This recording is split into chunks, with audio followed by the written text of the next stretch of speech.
एक बड़े से शहर के बाहरी इलाके में एक आश्रम था। उस सूखे और हरियाली विहीन शहर के विपरीत यह आश्रम एक हरा भरा स्वर्ग था। यहाँ घने हरे पेड़ और रंग बिरंगे फूलों ने एक ऐसी दुनिया बनाई थी जो बाहर की दुनिया से पूरी तरह अलग थी। उस आश्रम में एक गुरुजी रहते थे जो गहन ज्ञान और शांति के प्रतीक थे। उनके लंबे सफ़ेद बाल, छाती तक पहुँचती दाढ़ी और उनके आंखों पर हल्का चश्मा उन्हें एक शांत और बुद्धिमान व्यक्तित्व प्रदान करते थे। पहली नज़र में ही उनके चेहरे की शांति और सुकून महसूस किया जा सकता था। उनके चेहरे पर हमेशा एक हल्की मुस्कान रहती थी जो उनकी करुणा और स्नेह को दर्शाती थी। गुरुजी के कई शिष्य थे, लेकिन उनमें से कुछ उनके विशेष प्रिय थे। उन प्रिय शिष्यों में से एक था श्रीकांत। श्रीकांत एक दयालु और विनम्र व्यक्ति था जो हमेशा ढेर सारे सवाल पूछा करता था। उसका जिज्ञासु स्वभाव भी उसे अन्य शिष्यों से अलग बनाता था। वह आधुनिक विचारों और चीज़ों का शौकीन तो था, लेकिन साथ ही गुरुजी के शिक्षाओं का भी पालन करता था। वह अपने स्वास्थ्य का बहुत ध्यान रखता था और अपनी साफ सफाई में भी खासा सतर्क रहता था। उसके लगभग गोल चेहरे, मध्यम लंबाई के बाल और हल्की दाढ़ी ने उसके व्यक्तित्व को और भी आकर्षण बना दिया था। एक दिन गुरुजी आश्रम के एक बड़े पेड़ के नीचे आसन लगाकर ध्यान में मग्न थे। उनकी आंखें बंद थीं और उनका शरीर ध्यान की मुद्रा में पूरी तरह से स्थिर था।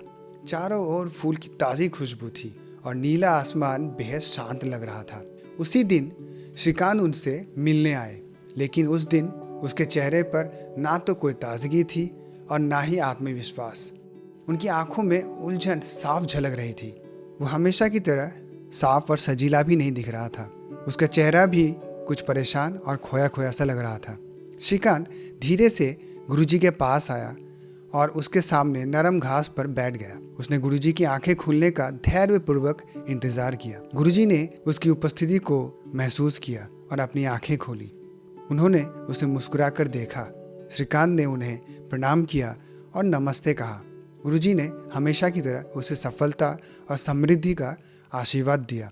श्रीकांत, इस बार क्या बात है? तुम इतने परेशान क्यों हो? गुरुजी ने उसकी उलझन को भांपते हुए पूछा।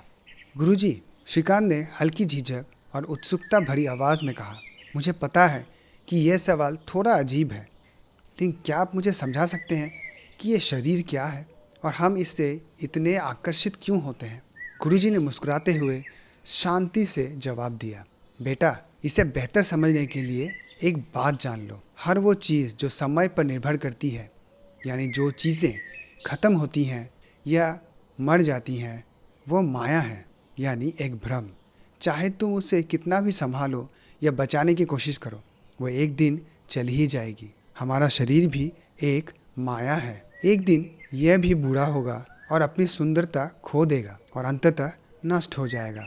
लेकिन इसका मतलब ये नहीं है कि इसे पूरी तरह नज़रअंदाज कर दिया जाए। हर नश्वर चीज़ की तरह इसका भी ख्याल रखो, लेकिन इससे अंधे मत बनो। गुरुजी ने अपनी बात पूरी की और कुछ देर के लिए चुप हो गए। तो गुरुजी, क्या सिर्फ सुंदरता के आधार पर जीवन साथी का चयन करना समझदारी होगी? सुंदरता तो हमेशा नहीं टिकेगी। मैं झूठ नहीं बोलूँगा गुरुजी, लेकिन मुझे भी सुंदरता आकर्षित करती है। लेकिन ऐसे में कैसे सही निर्णय लिया जाए? श्रीकांत ने घबराहट भरी आवाज़ में पूछा। गुरुजी श्रीकांत की बेचैनी देखकर हल्के से हंसे। चिंता मत करो बेटा, हम सभी इन भावनाओं और विचारों से गुजरते हैं, लेकिन इसका एक सरल और पक्का समाधान है। अपनी इंद्रियों को कला को पहचानने के लिए प्रशिक्षित करो। कला वो है जो कभी ख़त्म नहीं होती, कभी नहीं मरती। गुरुजी ने अपनी बात ख़त्म भी नहीं की थी, लेकिन श्रीकांत अपनी जिज्ञासा को ना रोक पाकर बीच में ही बोल पड़ा। कला?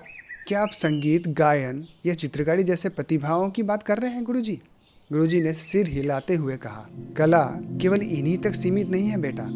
जब तुम किसी भी कौशल को जुनून और रचनात्मकता के चरण तक ले जाते हो, वो कला बन जाती है। ये कोई खेल हो सकता है या कोई काम भी हो सकता है। गुरुजी ने आगे कहा, जब तुम अपने भीतर की सच्ची कला को पहचानोगे, तभी तुम दूसरे व्यक्ति में भी उस कला को पहचान पाओगे।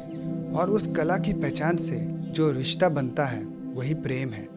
वह रिश्ता बाहरी सुंदरता से कहीं आगे जाएगा और तुम्हारी ज़िंदगी में गहराई और सामंजस्य लाएगा। गुरुजी की बातों ने श्रीकांत को गहरे विचारों में डुबो दिया। उसने चुपचाप गुरुजी की बातों को सुना और कुछ और पूछने की जरूरत महसूस ही नहीं की। कहते हैं ना, कभी कभी कुछ शब्द ही सत्य का एहसास कराने के लिए काफी होते हैं। गुरुजी के इन शब्दों ने श्रीकांत के मन को बिल्कुल हल्का कर दिया। उसने गहरी कृतज्ञता के साथ गुरुजी को प्रणाम किया और एक नई स्पष्टता और खुशी के साथ वहां से चला गया। गुरुजी ने अपने दोनों हाथ उठाकर उसे आशीर्वाद दिया और वापस अपने ध्यान में लीन हो गए।